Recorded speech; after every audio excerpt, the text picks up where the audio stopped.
ज्योतधारक परमेश्वर अवतार सर्वज्ञ श्री चक्रधर प्रभू ज्योत धरणाच्या व्यसनाने हा परमेश्वर महाराष्ट्राच्या गल्या गोदड्यामध्ये अधिकारी जीवांचा शोध घेत विहरण वर्तन करीत क्रीडला. त्या साधनदातेच्या संदर्भातल्या आज आपण परमेश्वर अवतार श्री चक्रधर स्वामींच्या चरणस्पर्शाने पवित्र असलेलं तीर्थक्षेत्र ममदापूर या ठिकाणी आज उपहाराच्या निमित्ताने एकत्रित झालेलो आहोत.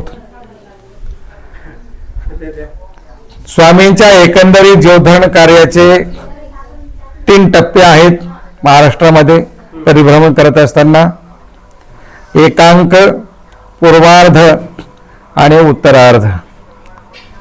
तर स्वामींचं या तीर्थक्षेत्रावर उत्तरार्धामध्ये स्वामींनी या जागेला आपले चरण लावलेले आहेत. हा ज्योतधारक परमेश्वर अवतार साधनदाता सर्वज्ञ श्री चक्रधर प्रभू नगर जिल्ह्यातील शेंडी या तीर्थस्थानावरून देवभक्तजनासहित मराठवाड्याच्या या भागामध्ये प्रवेश करते झालेले आहेत. शेंडीवरून देव निघाले, सोबत भक्त आहेत. स्वामींची शिष्या बाईसा आहे आणि शेंडीच्या पुढे जेऊर बाईजाबाई, जेऊर आहे बाईजा देवी आहे. त्या जेऊर गावामध्ये बाईसाचे भाचे राहत होते आणि बाईसाची अशी इच्छा होती की परमेश्वराने आपल्या भाच्याच्या घराला आपले चरणस्पर्श लावावेत. परंतु परमेश्वराची प्राप्ती, परमेश्वराच्या भेटीचा योग, परमेश्वराच्या सेवेचा योग, दर्शनाचा योग हा पूर्वार्जिकत्वामध्ये संचित करावा लागतो. तो अधिकार जोडावा लागतो. त्यामुळे त्या ठिकाणी जरी बाईसा आग्रह करते आहे तरी आमच्या स्वामींची तिथे जाण्याची इच्छा नाहीये.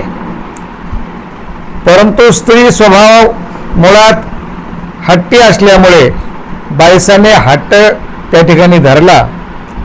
परंतु देवाची अजिबात तिथे जाण्याची इच्छा नाहीये आणि देव एकाएकी अदृश्य झाले. आणि भक्त वियोगी नोरे, बाईसा ह्या प्रेमी आहेत. बाईसाला एकाएकीचं प्रेम झालेलं आहे. भक्त परमेश्वराशिवाय राहू शकत नाही. जसे स्वामी आमचे दिशेनाशी झाले तत्क्षणी बाईसा मूर्छित अवस्थेमध्ये गेल्या. आणि भक्त जर जातोय देवा परमेश्वरासाठी, जर देह सोडणार असेल, परमेश्वराला पुन्हा दया आली आणि परमेश्वर पुन्हा त्या ठिकाणी तिच्या समोर साकार झाले. आणि मग देव म्हणतात की बाई तुम्ही असा हट्ट करू नका, असा हट्ट धरू नका. आणि देव त्यावेळेला म्हणतात की बाईसाच्या हट्टामुळे पुन्हा मला इथे आता यावं लागलं, पुन्हा मला मूळ स्वरूपात दिसावं लागलं. तर तिथून मग पुढे प्रवास सुरू झाला. सगळे भक्तजनासहित देव पहिले गंगापूरला आले. गंगापूरला येत असताना देवाने रस्त्यामध्ये धांदून मोक्ष कथन ही घटना भक्तजनांना सांगितलेली आहे की जीवाच्या ठिकाणी जो लोभ आहे, लोभामुळे काय होतं, ती घटना भांडून दादाच्या चरित्रातून आपल्याला परमेश्वराने सांगितली. भक्तजनाला देव सांगतायत की धांदूल नावाचा कुणबी आहे, शेतकरी आहे, गरीब शेतकरी आहे, काबाड कष्ट करणारा आहे, मेहनत घेणारा आहे. पाऊस पाणी व्यवस्थित झालेलं आहे, सुकाळ आहे. आणि धांदूल दादाने आपल्या शेतामध्ये कापूस लावलेला आहे आणि कापसाचं पीक खूप आलेलं आहे. कापसाच्या झाडाला बोंड पांढरे शुभ्र, सगळे पांढरेच पांढरे, पूर्ण शेत पांढरं दिसतं. आणि त्या पौर्णिमेची रात्र आहे. स्वर्गातून इंद्राचा जो ऐरावत आहे, त्याच्यावर बसून इंद्र फिरतो तो ऐरावत, वरून त्यांनी पाहिलं खाली पांढरा शुभ्र शेती, आणि तो आपल्या ऐरावताला चरण्यासाठी त्याने खाली पाठवलं. तो धांदूल दादाच्या शेतामध्ये आला आणि कापूस खाऊ लागला. त्याचं पोट भरलं, तो निघून गेला. असं 1-2 दिवस झाल्यानंतर त्याच्या लक्षात आलं धांदूल दादाच्या की आपल्या शेतातला कापूस कमी होतोय. आपल्या शेतातला कापूस जातो कुठे नेमका, कोण नेते, कोण येते, काय प्रकार आहे नेमका. आज आपण नेमकं राखण करायचं आणि कोण येते पाहू. नित्यनेमाप्रमाणे इंद्राचा ऐरावत शेतामध्ये आला आणि कापूस खायला त्यांनी सुरुवात केली. धांदूल दादा गेला, त्यांनी इंद्राच्या ऐरावताचे शेपूट धरलं आणि एक काठीचा फटका त्याला लावला. तत्क्षणी इंद्राच्या ऐरावताने उत्पवन केलं. धांदूल दादाने इंद्राच्या ऐरावताचं शेपूट पक्क धरलेलं होतं हत्तीचं.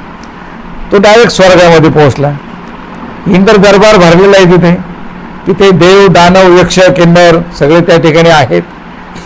तिथे अप्सरांचं नृत्य चालू आहे. आणि धांदूल दादाचं त्या सभागृहात प्रवेश झाल्याबरोबर, जसं की आता आपलं शेत आहे आणि आपल्या शेतात जर काही नुकसान झालं तर आपण गावरान शिवराळ भाषेमध्ये जसा संवाद साधतो, तसा त्या ठिकाणी स्वर्गामध्ये धांदूल दादाने आपला तो शिवराळ संवाद साधायला सुरुवात केली. तिथे जाऊन शिव्या गाळ्या करायला सुरुवात केली.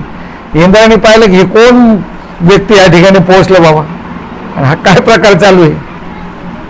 इंद्राने आपल्या सेवकामार्फत धांदूल दादाला जवळ बोलवलं.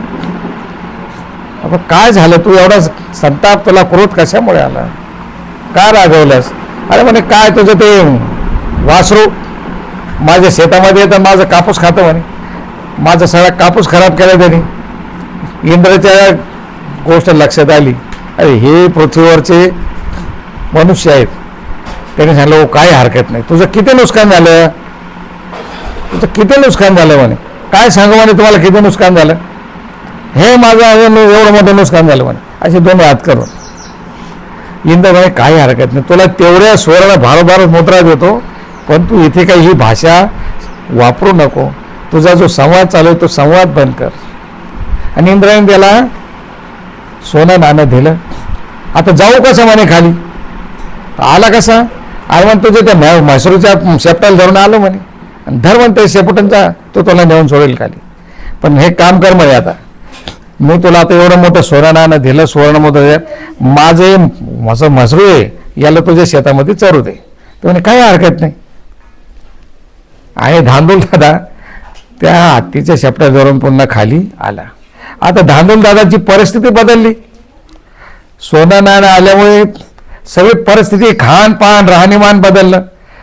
सगळ्या गावातल्या लोकांना माहित होतं की हे एकदम गरीब आहे, दुबळं आहे, याला एक टायमाची खाण्याची पंचायत, याला नीट राहायला घर नाही आहे, खाली नीट आथरायला कपडे नाही आहेत. याच्यात परिवर्तन झालं कसं. गावामध्ये कुजबूज सुरू झाली. माणसामध्ये कमी कुजबूज असते, स्त्रियांमध्ये जास्त कुजबूज असते. प्रत्येक गावातली स्त्री कुजबुजायला लागली एकमेकाजवळ.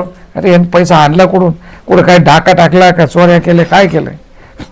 एक म्हातारी काठी टेकवत धांदूल दादाच्या घरी पोहोचली आणि तिने धांदूल दादाला विचारलं, धांदूल दादा हा काय प्रकार आहे. अरे आजकाल तुझं सगळंच बदललं म्हणे, राहणीमान बदललं, खानपान बदललं, तुझं घरदार बदललं, तुझ्या कांतीवर जरा रया आले म्हणे, चमक आली. अरे म्हणे काय स्वर्गामध्ये गेलो म्हणे, तिथे इंद्राच्या दरबारामध्ये माझा कापूस एवढ्या मोठ्या भावाला विकला गेला, बरोबर सोनं आलं म्हणे. मग किती नेला कापूस, हे एवढं नेला म्हणे. आणि इंद्र स्वर्गामध्ये कापूस विकला जातो म्हणे. हो कापूस विकला जातो. आणि मग कसं काय, आम्हाला पण घेऊन चल म्हणे स्वर्गामध्ये. ते म्हणे एक काम करू, माझ्या शेतामध्ये सर्वांनी कापूस आणून टाका म्हणे. ज्यांना ज्यांना स्वर्गात यायचे त्यांनी प्रत्येकाने आपापला गटोड्यावर कापूस माझ्या शेतामध्ये घेऊन या. आणि 5 दिवस उजाडला. गावातले सगळे म्हातारे कोतारे म्हाताऱ्या सगळे त्या ठिकाणी जमा झाल्या. इंद्राचा ऐरावत आला. पहिले शेपूट पकडलं धांदूल दादानी, त्याच्या मागे जी काठी टेकवत आली ती म्हातारी, तिने धांदूल दादाचे पाय पकडले.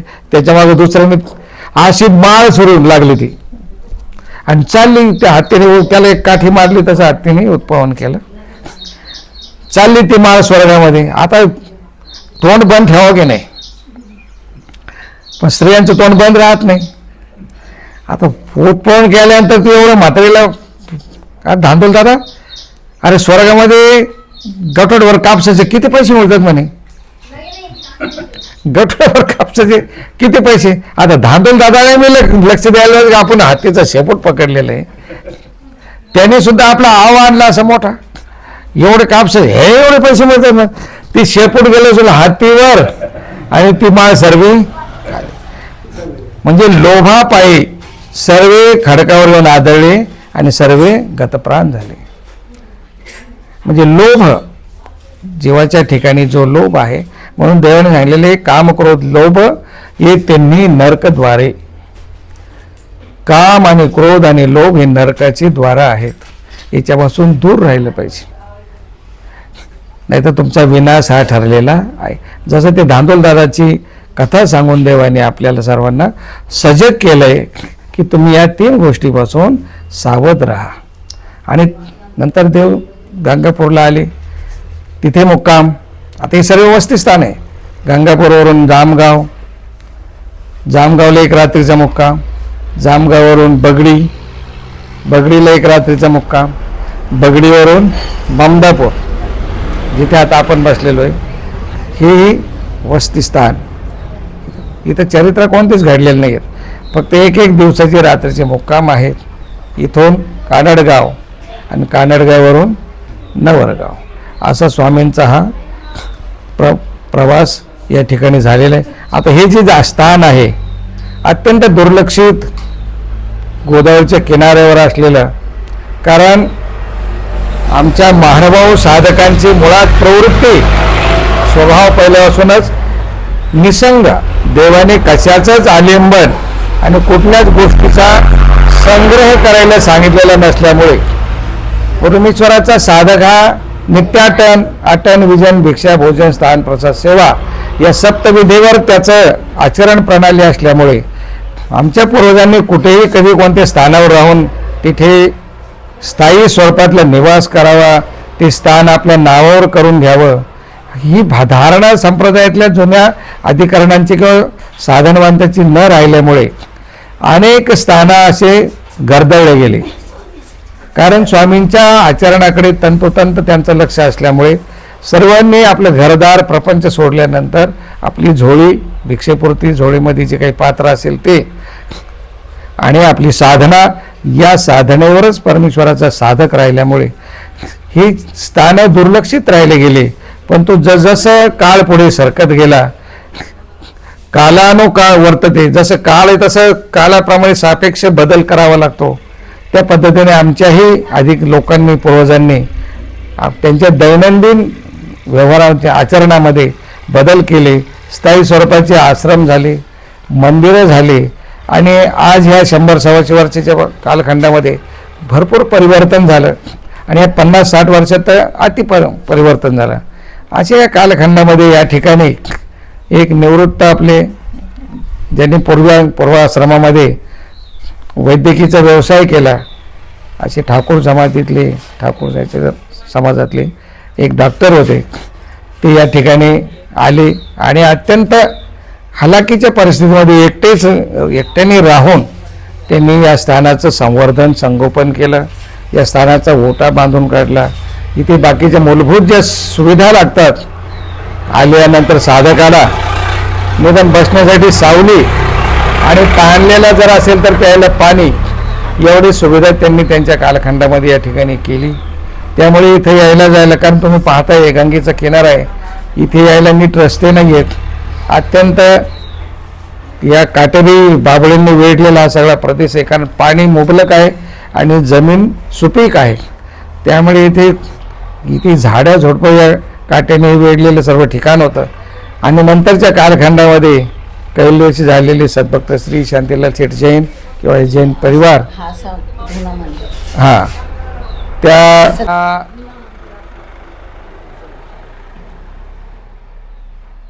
या सर्व प्रतिकूल परिस्थितीमध्ये जैन परिवाराने विशेष करून इथे लक्ष घातलं आणि कैलाशी झालेले या ठिकाणचे डॉक्टर त्यांना ज्या लागणाऱ्या सुविधा, अनेक वेळा शेठ सोवतनाला इथे येण्याचा योग आला, ही सगळी परिस्थिती आज आपण पाहतो ही पूर्ण परिवर्तित झालेली आहे.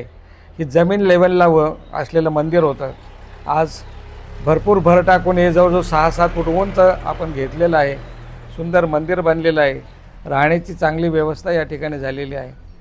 पण बाबा असताना ते एकटेच होते. त्यानंतर आमच्याच कैलासी बाबांच्या शिखीन तपस्विनी सुशीलाबाई कपाटे यांची साथ संगत डॉक्टर साहेबांना लाभली. जवळजवळ 15-20 वर्षे त्यांचं दोघं सोबत राहिले आणि त्यांच्या कालखंडामध्ये भरपूर या स्थानाचा विकास या ठिकाणी झाला. आणि सेटचं कैवल्य झाल्यानंतरही भाभींनी या स्थानाकडे विशेष लक्ष घातल्यामुळे आजचं बदललेलं रूप आपण या ठिकाणी सर्वजण पाहत आहोत. सरकारच्या काही निधीचा वापर करून घेऊन इथे राहण्यासाठी 2 रूमही सरकारी याच्यातून या ठिकाणी निर्माण झालेले आहेत. अजूनही सरकारकडून या ठिकाणी स्थानासाठी काही निधी प्राप्त होणार आहे. म्हणजे जे आजचं कच्चं कंपाऊंड आहे हे चांगल्या स्वरूपामध्ये आपल्याला यानंतर काही कालखंडात दिसेल. इथे लाईट दिसेल, इथे रोड दिसतील, इथे बाकी प्रसाधन शौचालय वगैरेची सुद्धा जी काही गैरसोय आहे तीसुद्धा या ठिकाणी पूर्ण होईल आणि या स्थानाचा चांगल्या पद्धतीने विकास होईल अशी आशा या निमित्ताने आपण बाळगूया. दृष्टकेतुसे गीतांना काशी राज्यस्य वीर्यवान् नर्मदामन्यस्य विक्रांता उत्तमोद्धवस्य वीर्यवान्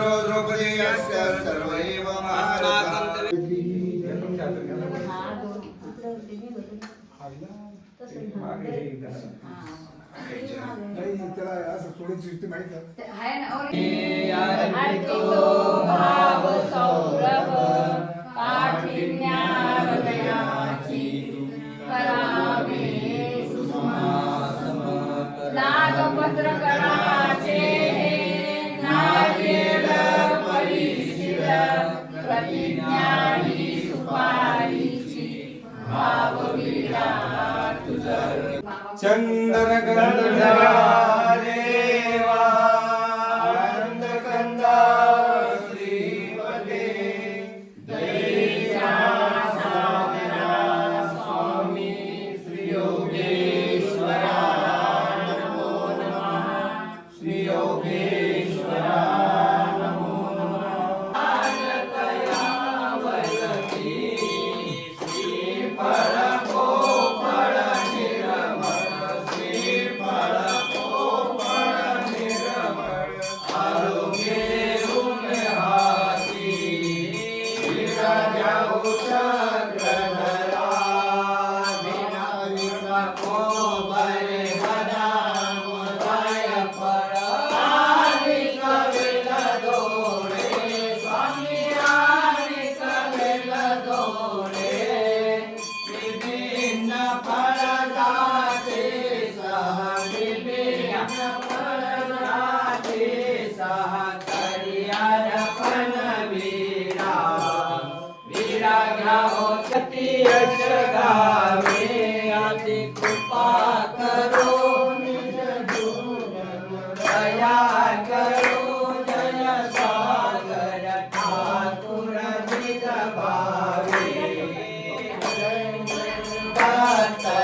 भागवते पुराण कथितं श्री कृष्ण लीलामृतं सर्वज्ञ श्री चक्रधर स्वामी.